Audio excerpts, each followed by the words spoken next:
हाँ बेटा देखो, प्रैक्टिकल क्वेश्चन नंबर 4, ये इस प्रश्न का लास्ट क्वेश्चन है।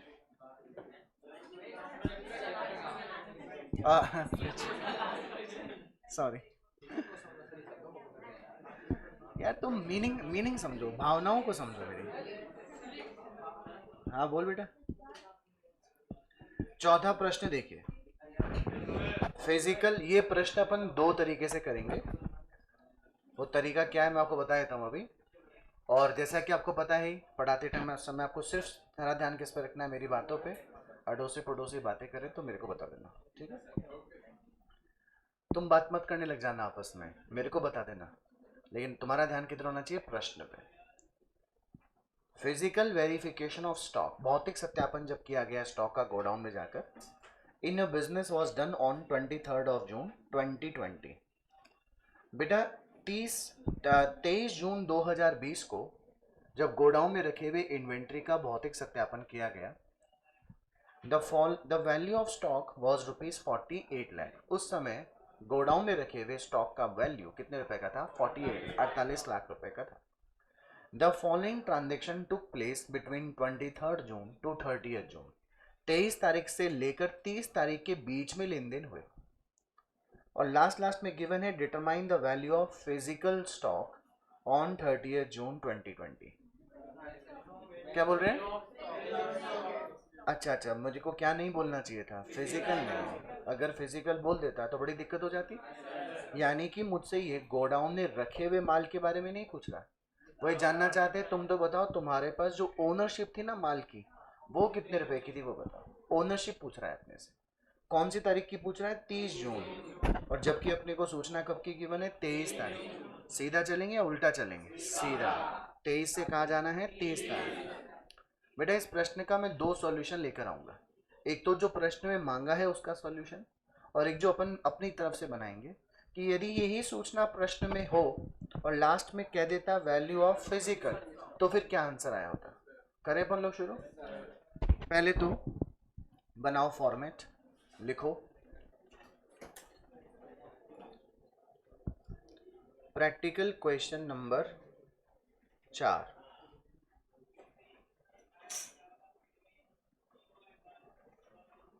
स्टेटमेंट ऑफ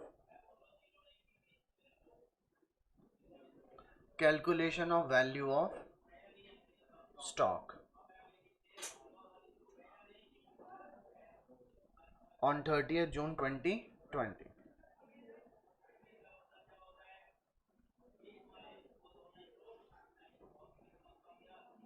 हालांकि प्रश्न एग्जाम में जो पूछेगा खाली उतना ही आंसर लिख कर आएंगे बेटे। हम तो अपनी तरफ से ये समझने को भी तैयार हैं कि अगर प्रश्न में बुक वैल्यू पूछता है तो क्या आंसर आएगा, और फिजिकल वैल्यू पूछता है तो क्या आएगा। तो अगर अपने को इस प्रश्न का आंसर निकालना है तो अपन उसे क्या बोलेंगे, बुक वैल्यू।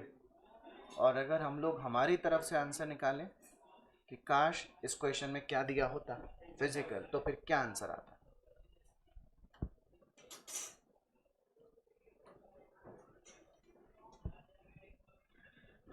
थोड़ा टाइम लगेगा इस प्रश्न को सॉल्व करने में, करेंगे अपन बहुत शांति से, आराम से, हर एक चीज को समझते हुए। सबसे पहले लिखो value of stock on 23 June 2020, 48 lakh. इधर भी आधार क्या रहेगा, 48 लाख। जब मैं इस 48 लाख में पहले वाले कॉलम में प्लस माइनस करके आंसर निकालूंगा, वो मेरा मालिकाना जो स्टॉक होगा वो निकल कर आएगा, जिसमें जो पड़ा है वो भी शामिल है और जो नहीं पड़ा लेकिन हमारा है वो भी शामिल है। और उस 48 लाख में जो प्लस माइनस करके आंसर आएगा वो स्टॉक होगा जो हमारा है और हमारे पास ही रखा हुआ है। Adjustments,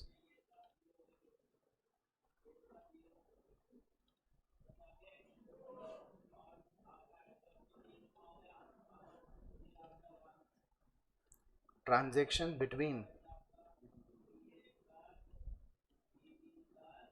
23 June 2020 to 30 June 2020।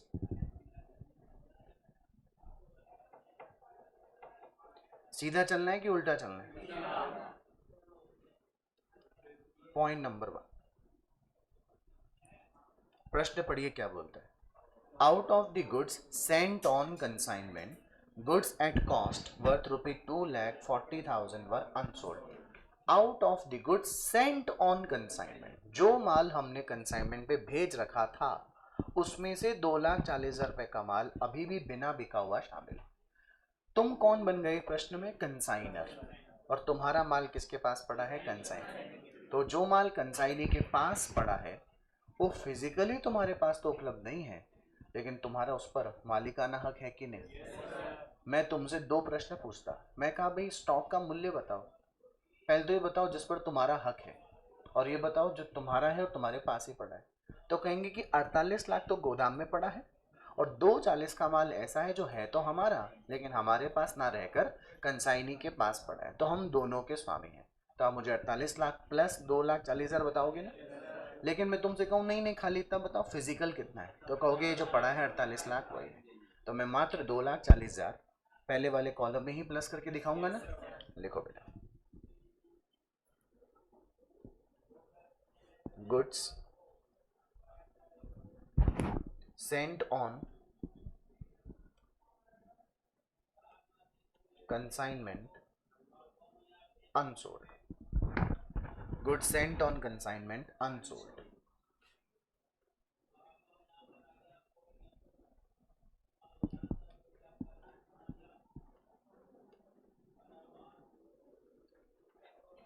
Okay बेटा, फिजिकली पूछता तो मैं कुछ नहीं करता, मालिकाना हक पूछा तो ये भी मेरा है और जो कंसाइनी के पास पड़ा है वो भी मेरा है। ठीक है बेटा, लिख लिया होगा सभी ने? एग्जाम में जो पूछेगा खाली उसी का जवाब देना है बेटा, ये तो हम अपनी मर्जी से कर रहे हैं कि समझ में आ जाए थोड़ा। Number 2, purchase of ₹4 lakh were made out of which goods worth ₹1,60,000 were delivered on 5 जुलाई 2020। बेटा हमने तो 4 लाख रुपए का माल खरीद लिया था ना, जैसे ही मैं 4 लाख का माल खरीद लूंगा वो गुड्स मुझे मिले और चाहे ना मिले मेरी ओनरशिप का पार्ट हो जाएगा कि नहीं हो जाएगा? तो अगर कोई मुझसे पूछे कि 23 तारीख को तेरे पास माल कितने का था, तो मैं कहूँगा 48 लाख का तो वो है जो मेरे पास पड़ा है, 4 लाख का माल ऐसा है जिसमें 2,40 का तो प्राप्त हो गया और 1,60 अभी तक मुझे प्राप्त नहीं हुआ, वो कभी और प्राप्त हो जाएगा, लेकिन मैं मालिक तो पूरे पूरे 4 लाख का बन चुका हूँ ना। लिखो, add goods purchased and received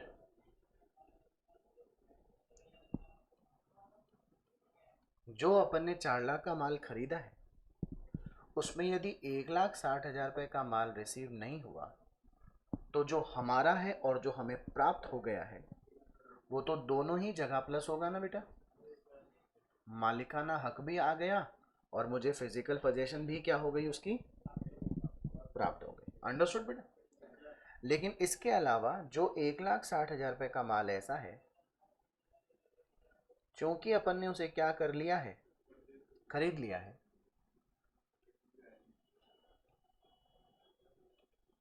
but not receive, तो मालिक तो मैं उस 1,60 का भी हूं ना बेटा, लेकिन क्योंकि मुझे वो फिजिकली प्राप्त नहीं हुआ इसलिए वो फिजिकल वैल्यू में शामिल नहीं होगा। अब आप जरा देखिए, मैंने बुक वैल्यू में 2,40,000 नीचे और नीचे 1,60,000 दोनों ही प्लस किया, यानी पूरा पूरा 4 लाख ही प्लस किया है ना, लेकिन फिजिकल में केवल कितना प्लस किया?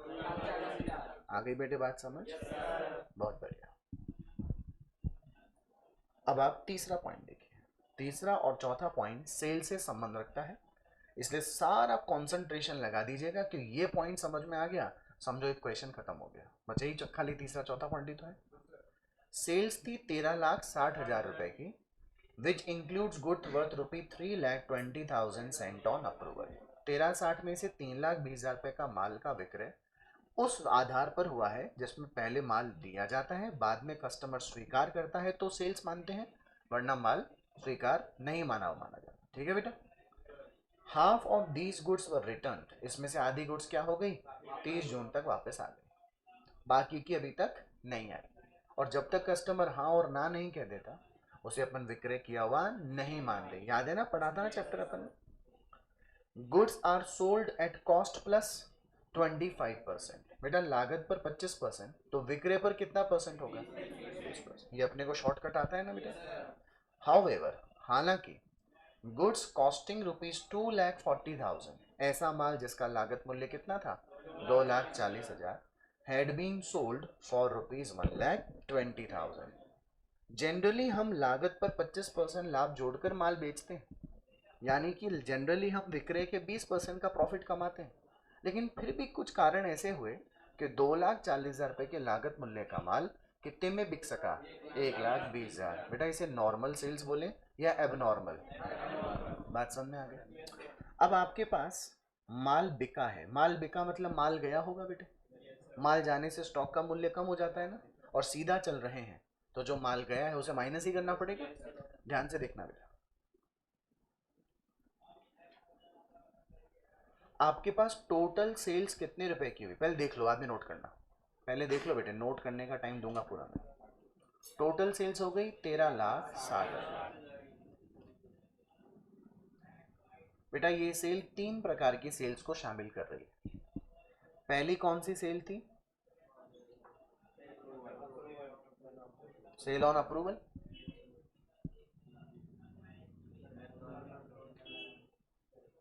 दूसरी कौन सी हो गई? तो तीन में से दो को हटा दो तो तीसरी जो बचेगी वो कौन सी बचेगी? वो बचेगी नॉर्मल से। आ गई बात समझ? प्रश्न में लिखा है कि 13,60,000 में इंक्लूड करती है 3,20,000, तो कौन सी वाली? Sale on approval.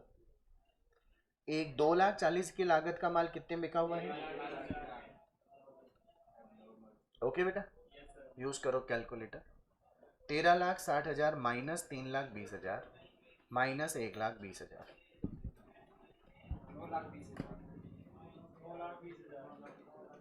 क्या आपके नॉर्मल सेल्स 9,20,000 आ गए?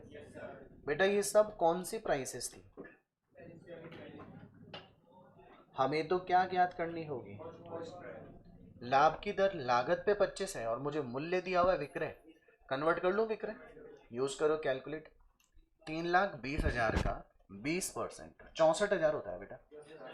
तो आप माइनस करके घटा दो, 64,000 घटा दो,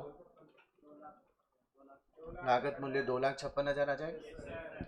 अच्छा मुझे 1,20,000 एबनॉर्मल सेल का मूल्य गिवन है, जिसकी लागत मुझे निकालने की जरूरत नहीं है बेटे, क्योंकि मुझे तो लागत मूल्य पहले से इस बिके हुए माल का 2,40 पहले से दिया हुआ है ना।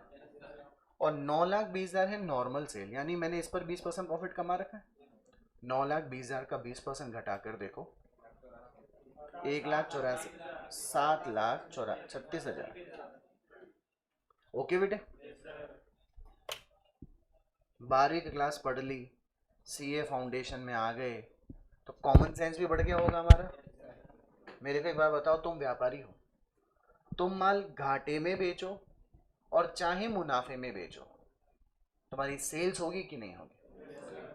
और सेल हो जाने पे जिस कस्टमर को तुमने माल बेच दिया वह माल तुमसे लेके भी गया होगा, और तुमने उसे उस संपत्ति का मालिकाना हक भी ट्रांसफर किया होगा। तो चाहे तुम 2,40,000 के लागत मूल्य का माल 1,20 में बेचो, और चाहे 7,36,000 रुपए के लागत मूल्य का माल 9,20,000 में बेचो, तुम्हारे माल की ओनरशिप और फिजिकल पोजेशन दोनों ही चली गई कि नहीं चली गई? गोदाम में से तो निकाल के दिया होगा 2,40,000, गोदाम में से तो निकाल के दिया होगा 7,36,000, और जैसे ही कस्टमर को दे दोगे तो फिजिकल क्वांटिटी भी कम हो जाएगी, और जो माल तुम्हारा था और तुमने किसको दे दिया उसकी ओनरशिप भी खत्म हो गई कि नहीं हो गई? सब बच्चे एग्री करते हो क्या? सभी को बात समझ में आ गई? माल जाने से स्टॉक का मूल्य और मात्रा कम हो जाती है ना।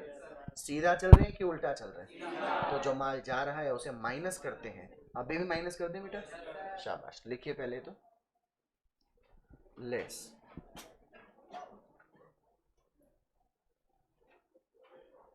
Goods sold and delivered. Delivered का मतलब क्या होता है? कस्टमर को अपन ने गुड्स दे दी। दो प्रकार की, एक तो 2,40,000 रुपए के लागत मूल्य जिसे 1,20 में बेचा गया, और एक 7,36,000 रुपए के लागत मूल्य का माल जिसे 9,20,000 बेचा गया। बेचा भले कितने में ही हो, स्टॉक का मूल्यांकन तो लागत मूल्य पर होगा बेटे। दोनों का टोटल लगाइए। क्योंकि आपने माल बेच दिया तो आपके ऊपर संपत्ति का जो मालिकाना हक था वो भी खत्म हो गया, और क्योंकि आपने कस्टमर को माल दे दिया तो आपके पास जो गुड्स की फिजिकल पोजीशन थी वह भी कम हो गई कि नहीं हो गई। मुझे एक बार आपका हाँ ना सुनना है, पक्की समझ में आई? ग्रेट बेटा। अब अपन देखेंगे वो सेल ऑन अप्रूवल वाला। आप सभी लोगों ने पसंदगी या वापसी वाला चैप्टर पढ़ा हुआ है ना बेटे। जब कस्टमर को माल दिया जाता है तो माल आपके गोदाम में से निकलकर कस्टमर के घर चला जाता है या कस्टमर के शॉप पे चला जाता है, तो फिजिकल वैल्यू तो कम होगी होगी। याद कीजिए जब माल जाता है तो उसका एक बार सामान्य विक्रय मानकर लेखा भी कर लिया जाता है। अब अपन लोग दिनों वाइज दिन चलेंगे कि पहले तो माल गया होगा ना बेटे, माल गया होगा तो बुक्स में भी मूल्य कम हुआ होगा, और गोडाउन में से माल निकलने पर गोडाउन में ही माल कम हुआ होगा। लिखो less goods sold on approval basis. 2,56,000 रुपए का माल चूंकि गोदाम में से निकला इसलिए फिजिकल वैल्यू कम हो गया, और क्योंकि आपने उसे दे दिया तो कस्टमर के पास जो माल गया उसकी लेखा भी आपने कर लिया था, तो आपने बुक्स में भी माल जाने की एंट्री पास कर दी। ठीक है बेटे। फिर आपको ध्यान हो, यदि कस्टमर माल रिटर्न कर देता है तो क्योंकि इस प्रश्न में आधा माल कस्टमर ने क्या किया, रिटर्न, तो रिटर्न किया तो जो माल गोदाम में से गया था वही माल गोदाम में वापस आ जाएगा, फिजिकल वैल्यू बढ़ जाएगी ना। और जब माल आ जाएगा तो सेल्स रिटर्न की एंट्री भी करके बुक वैल्यू जो घटा रखी थी उसे बढ़ा दोगे। बेटा अगर पूरा ही माल आ जाता तो जो अपन ने 2,56,256 दो जगह से घटाया था वही 2,56,000 2,56,000 दोनों में पुनः बढ़ गया होता, लेकिन आधा ही तो आया है बेटे, तो आधा ही दोनों जगह से प्लस करना पड़ेगा। फिजिकल में क्यों प्लस करना पड़ेगा कि गया था तो माइनस किया था, लौट कर आ गया तो प्लस करोगे कि नहीं करोगे। गया था तो जाने की एंट्री पास की थी, आया तो रिटर्न की एंट्री पास करोगे ना। लिखो बेटे ऐड।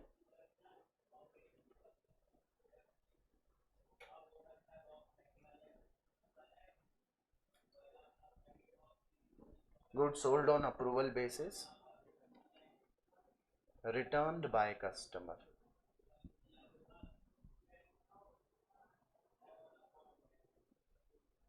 आधा ना बेटा, प्लस करूं या माइनस? प्लस। ठीक है।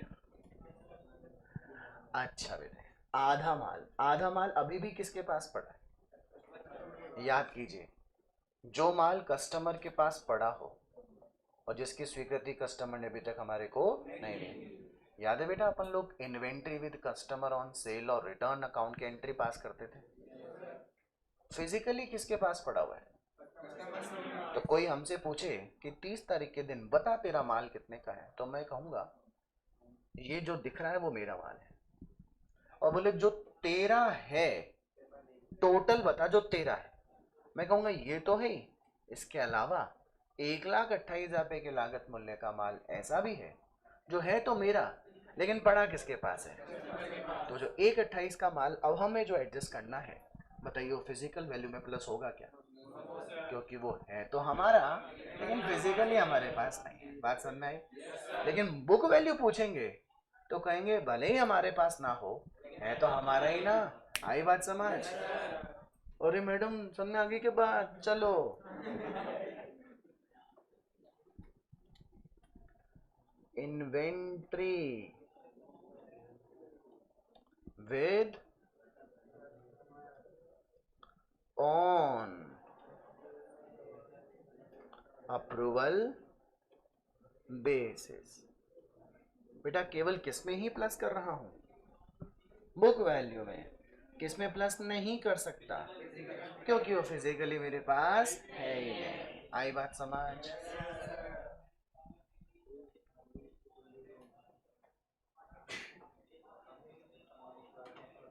कर लिया बेटा सभी ने नोट? 23 से लेकर 30 तक जाना था बेटे। चलो इसका टोटल बताइए। 44,64,000, इसका कम आएगा देखो।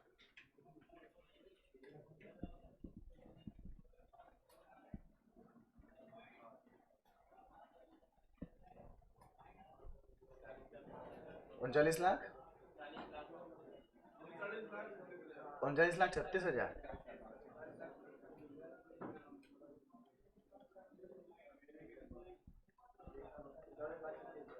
ठीक है बेटा। क्यों आया बुक वैल्यू में और फिजिकल वैल्यू में अंतर क्यों आया? क्योंकि अपने को दो तरह का इन्वेंट्री पूछा था, जो आपका है और आपके पास पड़ा है, और जो आपका है और आपका ही होना चाहिए, भले ही पड़ा और चाहे ना पड़ा हो। आई बात समझ? देखो प्रश्न तो सॉल्व हो गया, लेकिन अब थोड़ा एग्जाम में अपन को इतना ही करके आना है। हालांकि वो जो नेक्स्ट कॉलम है ना फिजिकल, वो तो बनाना ही नहीं है एग्जाम में, तो खाली जो पहला कॉलम है खाली वही बनाना है बेटे। मार्क्स तो अपने को इसके मिलेंगे। तो मैंने क्यों बनाया? ताकि समझने के लिए, और कल को मान लो एग्जाम में बुक के बजाय यही क्वेश्चन में क्या पूछ लेता, फिजिकल, अरे हमारा किया हुआ होगा तो पूरे में से पूरे लाएंगे कि नहीं लाएंगे, नहीं किया होगा तो नहीं लाएंगे। ठीक है बेटे। अब आप कैलकुलेटर हाथ में लीजिए जरा। बेटा आपने बैंक समाधान विवरण सुना हुआ है ना? कैश बुक होती है और एक पासबुक। अगर कैश बुक और पासबुक में अंतर होता है तो अंतर के कारणों को ढूंढकर बैंक समाधान विवरण बनाया जाता है। इंग्लिश में बोलते हैं बैंक रिकॉन्सिलेशन स्टेटमेंट। अब ये आपके पास देखो 44,64,000 तो फिजिकल वैल्यू है, सॉरी बुक वैल्यू है, और 39,36,000 फिजिकल वैल्यू। दोनों में अंतर आया कि नहीं आया? तो जैसे बनता है बैंक रिकॉन्सिलेशन स्टेटमेंट, वैसे आप लोग सीए इंटर में बनाना सीखेंगे स्टॉक रिकॉन्सिलिएशन स्टेटमेंट। सच में बनता है 12th क्लास में, सॉरी इंटर में आपको बनाने को सीखेगा, फाउंडेशन में नहीं है। नाम क्या होता है इसका? Stock reconciliation. अब जैसे बीआरएस बनाते हैं तो कैश बुक को आधार बनाकर किसका बैलेंस पता करते हैं, और पासबुक को आधार बना के कैश। वैसे ही अपन बुक वैल्यू को आधार बना के क्या पता कर सकते हैं, और फिजिकल का पता करके। पक्का बेटे? पहले बुक वैल्यू का 44,64,000 लिख लो आप लोग अपने कैलकुलेटर पे। ये किसका वैल्यू है? बुक। इससे कहाँ जाना है? Physical value. यदि फिजिकल वैल्यू कम है तो बुक वैल्यू को भी घटा देंगे, और फिजिकल वैल्यू ज़्यादा है तो बुक वैल्यू को भी बढ़ा देंगे। पहला नंबर पॉइंट में दोनों में अंतर है ना 2,40,000 का। 2,40,000 रुपये का माल है तो हमारा, लेकिन पड़ा किसके पास है? कंसाइनी के पास। तो फिजिकल कम है ना बेटे, और अपने को बुक वैल्यू से कहाँ जाना है? फिजिकल। घटाना पड़ेगा माइनस 2,40,000। 44,64,000 में से माइनस 2,40,000। कोई बात नहीं। दूसरा पॉइंट देखो, दोनों में ही 2,40 प्लस हो रहे हैं ना, ये अंतर का कारण नहीं है। तीसरे में 1,60 बुक वैल्यू में ही प्लस हो रहा है, फिजिकली प्लस नहीं हो रहा। कहाँ से कहाँ जाना है? बुक से फिजिकल जाना है। फिजिकल कम है, घटाना पड़ेगा माइनस 1,60,000। जो भी आया होगा वैल्यू आ गई बेटा। अब आप नीचे देखिए 9,76 9,76 दोनों ही जगह से माइनस हो रहे हैं, अंतर का कारण नहीं है। 2,56,000 2,56,000 दोनों ही माइनस हो गए, अंतर का कारण ये भी नहीं है। 1,28,000 1,28,000 दोनों ही जगह प्लस हो गए, ये भी अंतर का कारण नहीं है। लेकिन 1,28,000 केवल बुक वैल्यू में प्लस हुआ है, ये अंतर का कारण है। कहाँ से जाना है अपने को? बुक वैल्यू से। कहाँ जाना है? फिजिकल कम है ना बेटे, माइनस करना पड़ेगा माइनस 1,28,000।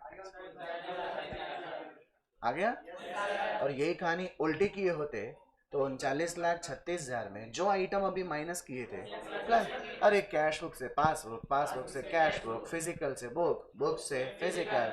ये लो इंटर की पढ़ाई मैंने यही कराई तुम्हारी। कल 100 रुपये ले आना सब। 100 रुपये का चक्कर। मजाक अपनी जगह, समझ आया? बहुत ही बढ़िया। Practical question number 3। अरे अरे अरे अरे अरे अरे, ऐसे कैसे हो सकता है?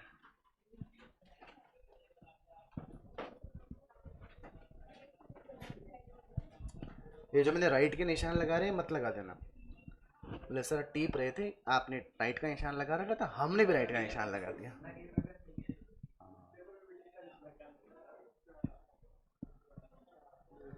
और मंजीत कहाँ था तू यार?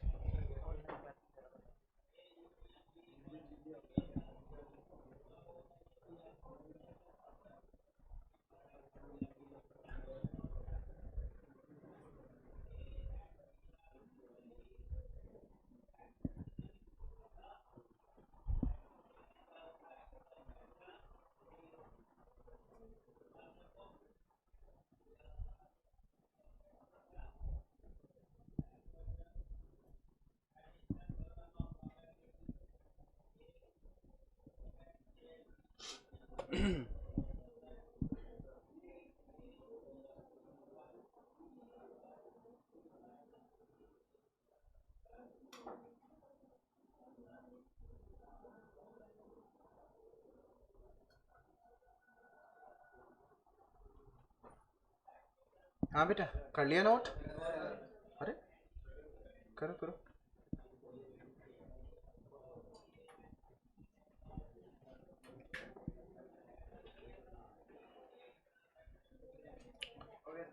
ओके बेटे, आइए चलिए last question. Practical question number, देखो दो अपन ने इलस्ट्रेशन आर्ट के साथ ही कर लिया था। प्रैक्टिकल क्वेश्चन नंबर पहला अपन लोगों ने सैटरडे को कर लिया था। अब बचा प्रैक्टिकल क्वेश्चन नंबर 3। पहले क्वेश्चन पढ़ेंगे आराम से। हाँ बेटा ध्यान से देखो। The profit and loss account of Hanuman showed a net profit of ₹6 lakh. Hanuman ने 6 लाख का प्रॉफिट बताया। After considering the closing stock of ₹3,75,000। मैंने कई बार बोल दिया होगा, क्लोजिंग स्टॉक का मतलब होता है फिजिकल स्टॉक। हनुमान ने कहा 6 लाख का तो प्रॉफिट बता रहा हूँ और मेरे पास गोदाम में 3,75,000 का माल पड़ा था। कौन सी तारीख को? 31 मार्च 2020। सब्सिक्वेंटली बाद में the following information was obtained from scrutiny of the books. बाद में छानबीन करने पर अपने को कुछ फॉलोइंग पॉइंट्स पता चले। Purchase for the year included 15,000 paid for new electric fittings for the shop. बेटा आप सभी लोग रेक्टिफिकेशन ऑफ एरर पढ़े थे ना? अपन ने खरीदा फिक्चर्स एंड फिटिंग्स, तो डेबिट होना चाहिए था फिक्चर्स एंड फिटिंग्स अकाउंट। अपन ने गलती से कर दिया परचेज अकाउंट, गलती हो गई बेटा। संपत्ति को खर्चा मान लिया गया, तो प्रॉफिट गलत आएगा कि नहीं आएगा? Hanuman gave away. बेटा गेव का मतलब होता है ये काम पहले से हो चुका है। गुड्स वैल्यूड एट ₹4 लाख, उसने 40,000 40,000 रुपए की लागत मूल्य का माल वो फ्री सैंपल में बांट चुका था। For which no entry was passed in the books, जिसकी एंट्री पुस्तकों में पास नहीं हुए। गोदाम में से माल निकालकर अपन ने फ्री सैंपल बांट दिया था, लेकिन उसकी कोई भी एंट्री अभी तक पुस्तकों में पास नहीं हुई। Invoices for goods amounting to ₹2,50,000 have been entered, पुस्तकों में आ गए थे 27 मार्च 2020 को, but the goods were not included in stock. 2.5 lakh का माल खरीद तो लिया था, लेकिन अभी तक हमारे को 2,50,000 रुपए का माल प्राप्त नहीं हुआ था। तो बेटा मालिक तो है ना 2,50,000 रुपए के, भले ही प्राप्त हो और चाहे ना हो। इन मार्च 2020 गुड्स ऑफ ₹2 लाख, मार्च 2020 के महीने में 2 लाख रुपए का माल था। सोल्ड एंड डिलीवर्ड, बेच भी दिया और फिजिकल पोजेशन भी ट्रांसफर कर दी, but were taken in the sales of April 2020। लेकिन इस साल की मार्च की बजाय अगले साल की अप्रैल में डाल दिया गया। प्रॉफिट में गलती आएगी कि नहीं आएगी? इनकम मान ली अगले साल की, जबकि इनकम थी इस साल की। आगे पॉइंट नंबर 5वां, goods costing ₹75,000 were sent on approval और रिटर्न बेसिस या सेल और return basis in March 2020 at a margin of profit of 33.33% on cost. अब मैं रेट की अदला बदली नहीं करूंगा, क्योंकि मुझे 75,000 कौन सा मूल्य गिवन है? कॉस्ट, और मार्जिन भी किस पे गिवन है? कॉस्ट। 75,000 का 33.33 25,000 रुपये होता है बेटा। और ये मुझे कैसे समझ में आया? मैंने शॉर्टकट किया, 33.33 1/3 कर दिया। भाई 1/3 गुणा 100 करूंगा तो 33.33 आएगा ना। 75,000 का 1/3 किया, 25,000 आया। 75 + 25 बराबर 1 लाख। लेकिन तुमको शॉर्टकट करने की जरूरत नहीं, पूरा कैलकुलेटर पे 75,000 का 33.33 करते जाओगे, 25,000 का प्रॉफिट आएगा। 75 + 25 1 लाख रुपए का क्या हो गया? Selling price. दो का मतलब होता है, हालांकि अप्रूवल वॉज गिवन इन कौन से महीने में? 2020, लेकिन कस्टमर ने अपने को जो स्वीकृति दी है वो कौन से महीने में दी? तो बेटा अगले महीने में इनकम माननी चाहिए थी। आपने तो इसे क्या मान लिया? सेल्स, कौन से महीने की सेल्स मान ली? मार्च की ही सेल मान ली। बेटा जब तक कस्टमर हाँ ना नहीं बोल देता, क्या हम उसे सेल्स मान सकते हैं क्या? तो सेल्स नहीं मानना चाहिए था और स्टॉक को पुस्तकों में ऐड करना चाहिए था, क्योंकि माल है तो हमारा लेकिन हमारे पास नहीं पड़ा, तो हम स्वामी हुए कि नहीं हुए? कैलकुलेट वैल्यू ऑफ स्टॉक, अपने को कैलकुलेट फिजिकल स्टॉक करना है कि वैल्यू ऑफ स्टॉक करना है? कौन सी डेट का? 31 मार्च 2020 का। एंड एडजस्टेड नेट प्रॉफिट, जो 6 लाख का प्रॉफिट अपने को गिवन था उसको भी ठीक करना पड़ेगा, क्योंकि पढ़ने पर आपको अंदाजा हो ही गया होगा बेटे गलतियां हैं इसके अंदर। For the year ended on that date. करें अपन प्रश्न शुरू। सबसे पहले तो अपने को दो तरह की चीजें पूछी। एक तो बताओ कि 31 तारीख को स्टॉक कितने का था, तो हमने कहा पड़ा था ना 3,75,000। बोले वो तो हमें ही पता है, वो बताओ जिस पर तुम्हारा मालिकाना हक है। मैंने कहा अच्छा अच्छा वो बताएंगे। करें शुरू? चलो लिखो। Practical question number 3।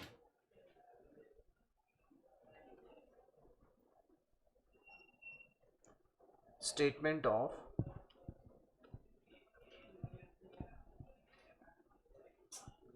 Calculation of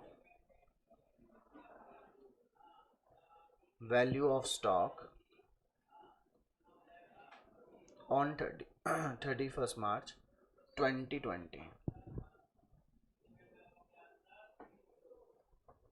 पहला, मुझे वैल्यू ऑफ स्टॉक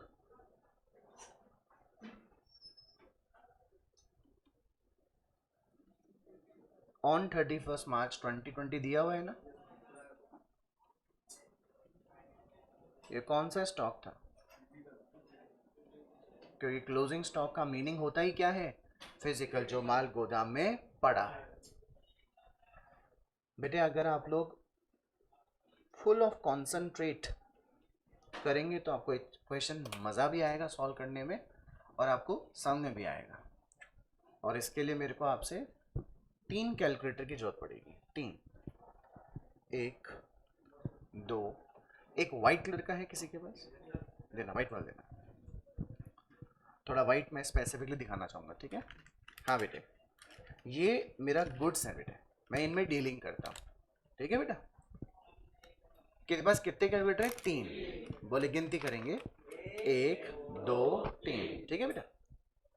होशियार बनिए, रटेंगे नहीं, होशियार बनेंगे। पहला नंबर पॉइंट बोलिए। Purchase for the year include 15,000 paid for new electric fittings for the shop. पहले मैं आप लोगों को ज्ञान दे लूँ, फिर मेरा ज्ञान ले देगा आप लोग। ये जो गलती हो रही है, इस गलती का प्रभाव स्टॉक पे पड़ा होगा या नहीं पड़ा होगा? मुझे जैसी उम्मीद थी वैसा आपने जवाब दिया। आप ही नहीं, बाकी सब बच्चे मुझे यही जवाब दिए थे, क्योंकि आप लोगों ने सिर्फ ऊपर ऊपर का ही पढ़ा हुआ है, डिटेल में नहीं पता। आपने क्यों माना कि इसका स्टॉक का प्रभाव स्टॉक पे पड़ गया? आपने परचेज को डेबिट कर दिया ना, तो आपने सोचा स्टॉक पे प्रभाव पड़ गया। मेरे पास कितने कैलकुलेटर हैं? गिनती करेंगे, 1, 2, 3। ये गोदाम में पड़े थे। मैं शॉप पर गया और एक एयर कंडीशनर खरीद के लेकर आया। एयर कंडीशनर लाकर दीवार पे लगा दिया। अब अपने ऑफिस में गया और एंट्री पास कर ली, air conditioner account debit to bank. कोई गलती करी क्या मैंने? नहीं करी ना? अरे बोलो ना यार, गलती नहीं करी, सही लेखा किया। तो पहले भी कितने कैलकुलेटर थे? अभी भी कितने हैं? बात समझ में? अब एसी लगाकर ऑफिस में आ रहा, एंट्री पास कर रहा हूं, purchase account debit to cash. अभी भी कितने थे? मतलब पहले भी कितने थे? 3। अभी भी कितने हैं? अरे बुक्स में एंट्री का इफेक्ट इन्वेंट्री पे पड़ता है क्या? बात समझ आ गई क्या? बुक्स अलग हैं, फिजिकल स्टॉक अलग है। टेल मी यस और नो। मेरी जेब में है 5,000 रुपए। मेरी जेब में कितने हैं? 5,000। मैंने दिए 2,000, नकद में दे दिए 2,000। अब कितने बच गए? अब मैं एंट्री कर रहा हूँ, party account debit to cash 2,000। कोई गलती नहीं करी ना? अभी भी कितने थे? 3। एंट्री करने पे भी कितने बचे? 3। पर मैंने एंट्री पार्टी को देने की बजाय पार्टी से लेने की कर ली, cash account debit to party. तो क्या इधर पैसे बढ़ जाएंगे क्या?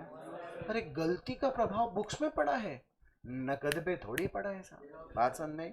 पहली गलती का प्रभाव पर नहीं पड़ा, गलती हुई बुक्स में, गलती किसमें हुई? पहले भी कितने थे, अभी भी कितने होंगे? बात समझ में आ गई क्या? इस गलती का प्रभाव बुक्स में पड़ा है, स्टॉक पर नहीं पड़ा। तो मैं जो पहला स्टेटमेंट बनाया उसका नाम देखो ना, statement of calculation of value of stock, बोला कि नहीं बोला? गलती का प्रभाव स्टॉक पर नहीं पड़ा, छोड़ दूंगा ना इसको मैं। अच्छा, पॉइंट नंबर 2 देखो, हनुमान गेव अवे। गेव का मतलब होता है काम किया जा चुका था। हाँ भाई, ये कैलकुलेटर और चाहिएगा। ये है मेरे कैलकुलेटर, ये है मेरा goods.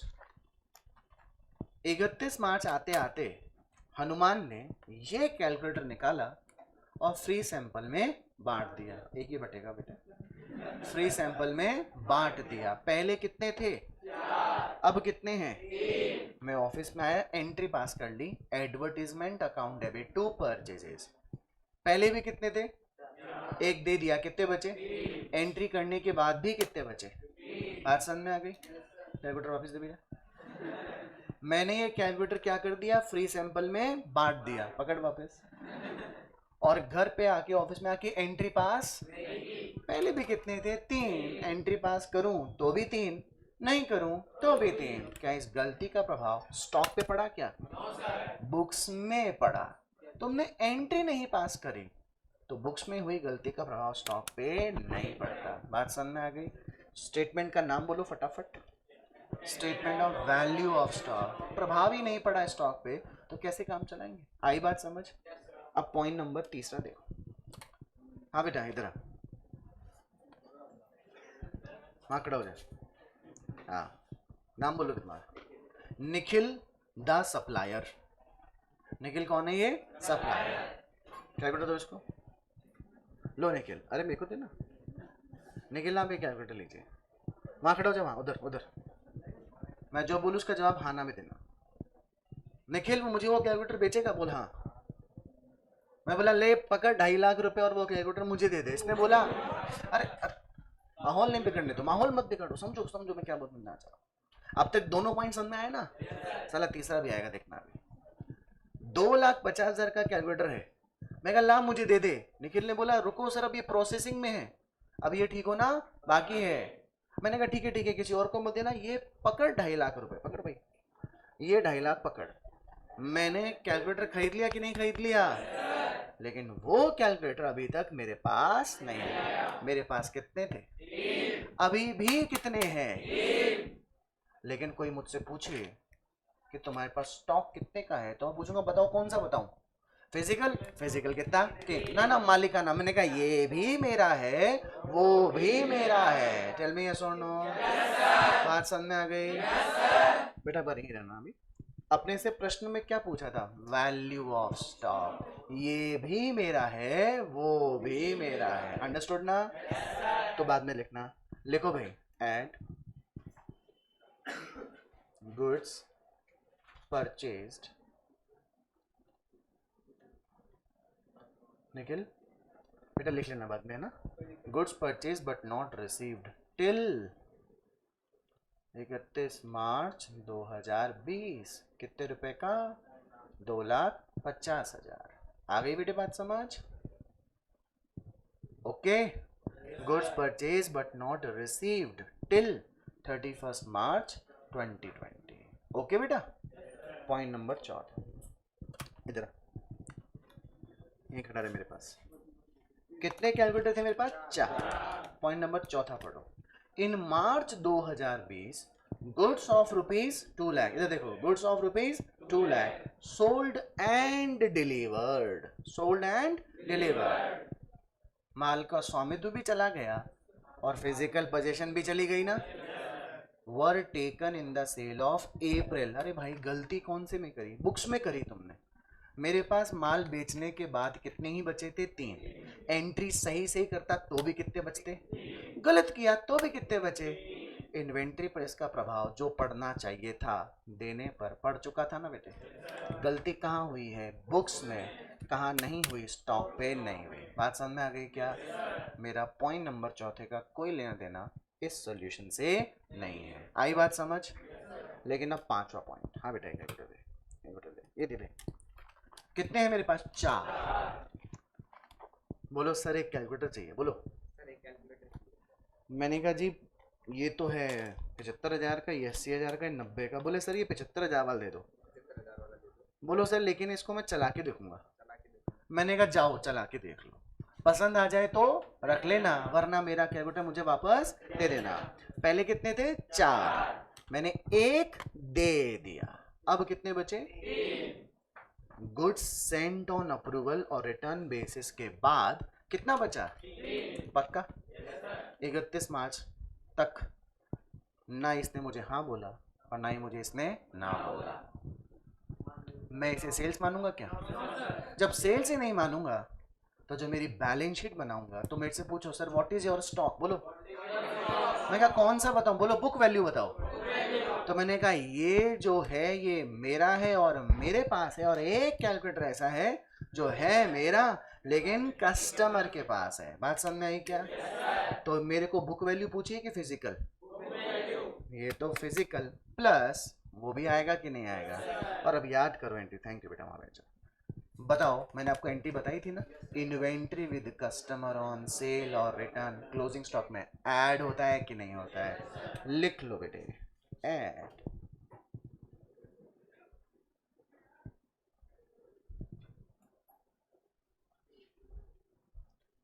Stock with customer on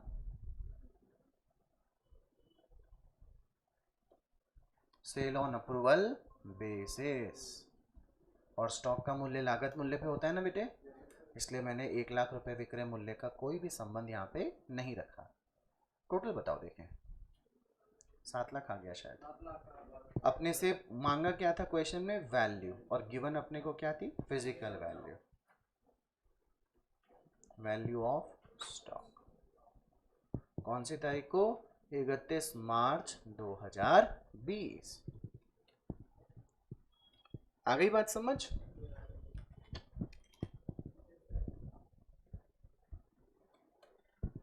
यार मोनू ध्यान से सुना बेटा, सुना क्यों नहीं ध्यान से? 2,00,000 रुपए का माल मैंने दे भी दिया और डिलीवरी भी दे दी। अब मैं बुक्स में रिकॉर्डिंग करूं और चाहे नहीं करूं, माल तो ऑनरशिप भी चली गई, फिजिकल चली गई थी, तो इन्वेंट्री पर एंट्री करने और ना करने का कोई प्रभाव नहीं पड़ा। तो जब प्रभाव ही नहीं पड़ेगा तो मेरे को एडजस्टमेंट भी नहीं करना पड़ेगा। पहला आंसर मेरे से क्या मांगा था? Value of stock. हो गया बेटा? अब मुझसे आखिरी में एक क्वेश्चन और मांगा, प्रॉफिट को एडजस्ट करके बताओ। चलो बेटे कैलकुलेटर अपने बांट लो आपस में, जिसका जो है वही लेना। हम लोग रेक्टिफिकेशन ऑफ एरर का चैप्टर पढ़े थे। अंतिम खाते बनाने के पश्चात जब अशुद्धि का क्या करते हैं? सुधार, तो एक लाभ हानि समायोजन खाता बनता है। याद आया कुछ? देखो ना, हनुमान ने 6,00,000 रुपए का प्रॉफिट बता दिया है ना, लेकिन देखो फर्नीचर को, फिक्चर्स को खर्चा मान लिया गया, माल बेच दिया, एंट्री नहीं पास करी, फ्री सैंपल दे दिया, एंट्री नहीं पास करी। मतलब खर्चों को खर्चा नहीं मान रखा, इनकम को इनकम नहीं मान रखा, संपत्ति को खर्चा मान रखा है। गलतियां कर रखी है कि नहीं कर रही? तो हमें 6,00,000 का प्रॉफिट भी ठीक करना पड़ेगा। इसके लिए क्या बनाते हैं? P and L adjustment. लिखो बेटे, calculation of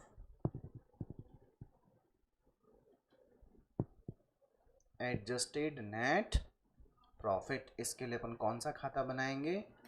P and L adjustment account. नहीं पहले तो बताओ तुम्हें याद है क्या रेक्टिफिकेशन ऑफ एरर का टॉपिक? वे खर्चे, वे खाते जो कि खर्चे और आयों से संबंध होता है जिनका, उनको लाभ हानि समायोजन खाते से रिप्लेस कर दिया जाता है। पक्का बेटे? आपको ध्यान हो तो अपन ने एक सवाल किया था रॉय वाला question, purchase account debit to suspense की जगह परचेज को हटाकर क्या लिख देंगे? P and L adjustment to suspense, है ना बेटा? चलो पहले लिखो बाय नेट प्रॉफिट।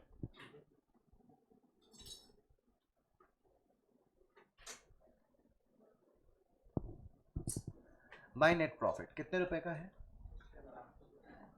चलिए सब बच्चे पढ़े लिखे हैं ये वाला चैप्टर रेक्टिफिकेशन, इसलिए आप मेरे को पहले नॉर्मल रेक्टिफिकेशन बोलना। अभी एकदम दिमाग से गायब कर दो कि अपन इन्वेंट्री का चैप्टर पढ़ रहे हैं, दिमाग में ले आओ हम रेक्टिफिकेशन ऑफ एरर पढ़ रहे हैं। मैंने कहा मैंने फिक्चर्स एंड फिटिंग्स खरीदी, गलती से परचेज को डेबिट कर दिया, रेक्टिफिकेशन एंट्री बोलो, fixtures and fittings account debit to purchase, लेकिन भूलना नहीं है अंतिम खाते बन चुके हैं। फिक्चर और फिटिंग में से कौन सा फिक्चर्स फिटिंग्स में से और परचेजेस में से कौन सा खर्च खाता है? परचेज को रिप्लेस करके पी एंड एल एडजस्टमेंट ले आएंगे। अब एंट्री बनाएंगे fixtures and fittings account debit to P and L adjustment. तो P and L adjustment C R हुआ ना बेटा, बाय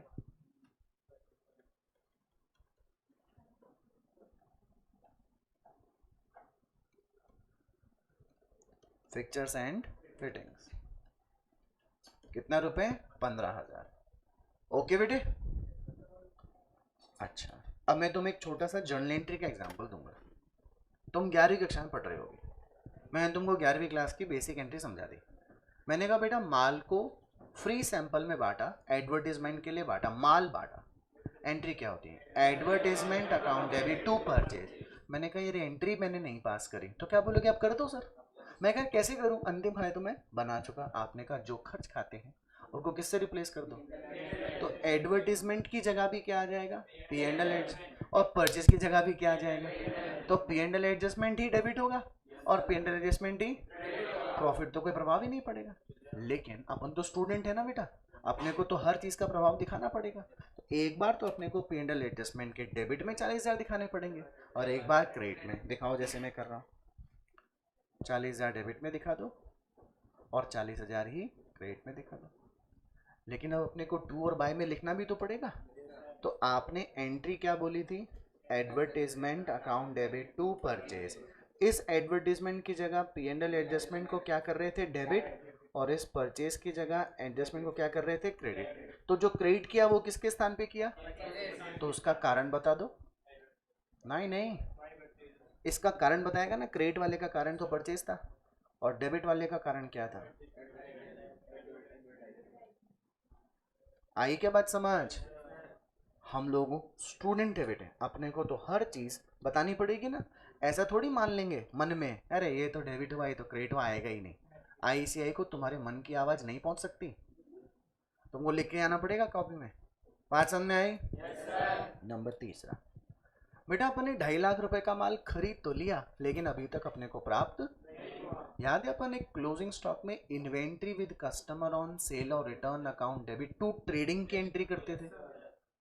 अब ये वो माल ऐसा है जो खरीदा तो है लेकिन अभी तक प्राप्त, तो इसे इन्वेंट्री इन ट्रांजिट का नाम देते हैं। क्या नाम देते हैं इसे?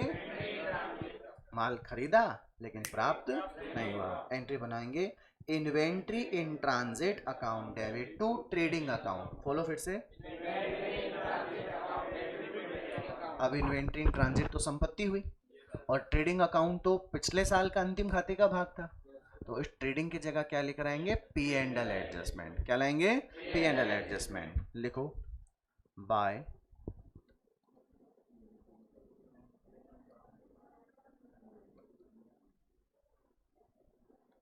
Inventory in transit. कितना रुपए? लेकिन इसका एक कॉन्सेप्ट और है, वो भी समझना है बेटा। ध्यान से सुनिएगा सब बच्चे, फटाफट समझ जाएंगे आप लोग। ये आपका कौन सा अकाउंट था?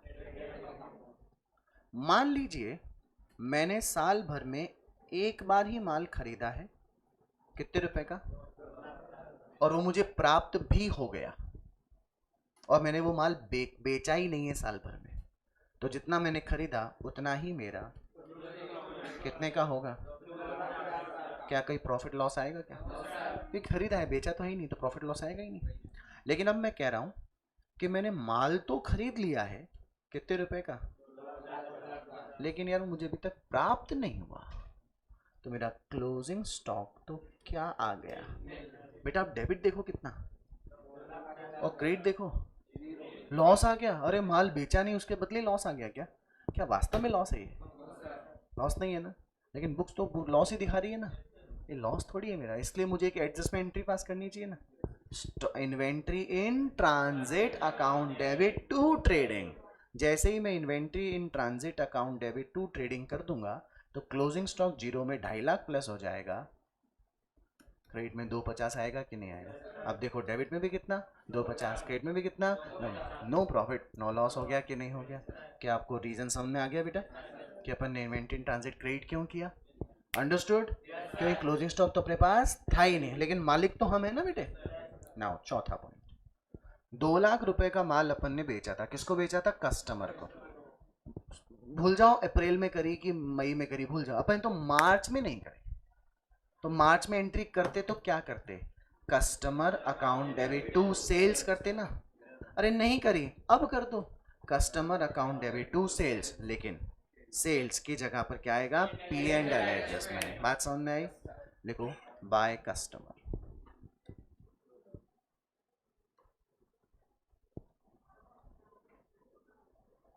कितना रुपए? 2 लाख। आगे बेटा बात समझ। याद कीजिए पसंद किया वापसी वाला विक्रय वाला चैप्टर। 75,000 रुपए के लागत मूल्य के माल को 33.33 यानी 25,000 रुपए के प्रॉफिट पे जोड़कर 1 लाख में बेचा हुआ दिखा दिया था। बेटा पहले वो चैप्टर के बारे में थोड़ा सा याद करें। पहले उसे एक बार साधारण विक्रय मान के लेखा कर लिया जाता था, अपन ने इसे विक्रय मानकर लेखा कर दिया था। एंट्री क्या हो गई? Trade receivable account debit to sale. पहले मुझे हाँ और ना बताओ, ये याद है ना आपको?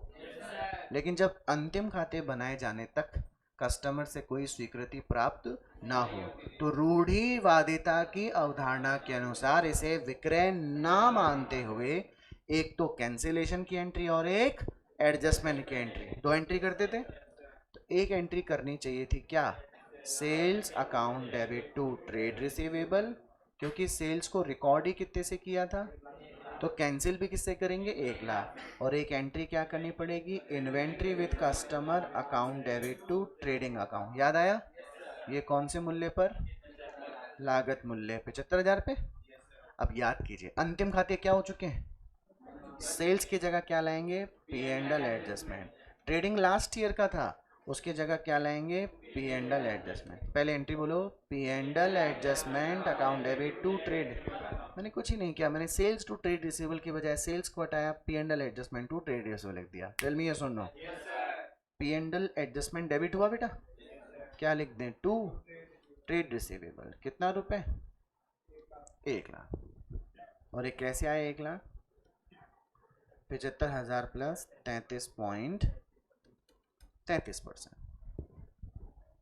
और ये वाली एंट्री क्या बोली थी अपन ने? Inventory with customer to trading बोला था ना, क्योंकि ट्रेडिंग तो पिछले साल का था। इस ट्रेडिंग को इस साल क्रेडिट नहीं कर सकते। अगर मैं इस साल में क्रेडिट कर रहा हूं मतलब इस साल का ट्रेडिंग बन रहा है, जबकि ये सेल्स इस साल की नहीं है, पिछले साल की थी ना। तो एंट्री बोलो, inventory with customer on sale और return account debit to P and L adjustment bye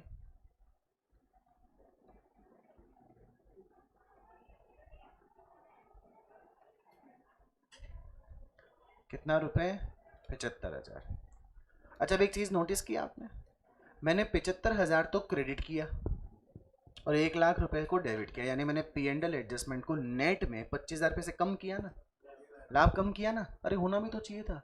मैंने पिछले साल 75,000 के लागत के माल को 1 लाख का बताकर बेचने का काम करते हुए फॉर्म में 25,000 का प्रॉफिट ही लाया था कि नहीं लाया था? तो जितने से प्रॉफिट लाया था उतने से ही घटाऊंगा कि नहीं घटाऊंगा? समझ में आई क्या मेरी बात? सभी ट्रांजेक्शन पूरे हो गए बेटा? क्रेडिट का टोटल लगाओ, 11,80,000। डेबिट का घटा दो, है बेटा? 144 नहीं, 40,000 है और 1 लाख रुपए है। 11,80,000 में से 1,40,000 घटाएंगे। अब याद कीजिए सभी अशुद्धियों का सुधार हो जाने के पश्चात में लाभ हानि समायोजन खाते के शेष को पूंजी खाते में ट्रांसफर करते थे। P and L adjustment account debit to capital account. आई बेटे बात समझ? आपको होमवर्क में एक छोटा सा काम दे दूं क्या? रिकॉर्डिंग चला के बैठना और ये वाला प्रैक्टिकल क्वेश्चन मेरे एग्जाम्पल से और जो मैं बोल रहा था उनका मीनिंग धीरे धीरे स्पीड स्लो कर लेना चाहे तो, और एक बार घर जाके जरूर पढ़ना। और कोई डाउट आए तो पहले आने से पहले, कल नया चैप्टर जो शुरू करें उसमें आने से पहले ही अपन लोग क्या कर लेंगे, डाउट पूछ लेना। ठीक है बेटा? अब देखो मेरी दूसरी क्लास का टाइम हो गया। आपकी कौन सी क्लास है अभी? कौन सा रहेंगे? ठीक है, मैं समझ में आ गया मैंने क्या बोला? घर जाके पढ़ना, कोई भी डाउट आए कल चैप्टर शुरू करने से पहले पूछ लेना। हालांकि अगर आप घर जाके 2 बार पढ़ लेंगे तो मुझे लगता नहीं आपको कोई डाउट रहेगा। कैसा लगा प्रश्न? ये इंटरेस्टिंग प्रश्न था। चलो ठीक है बेटा, कल मिलते हैं।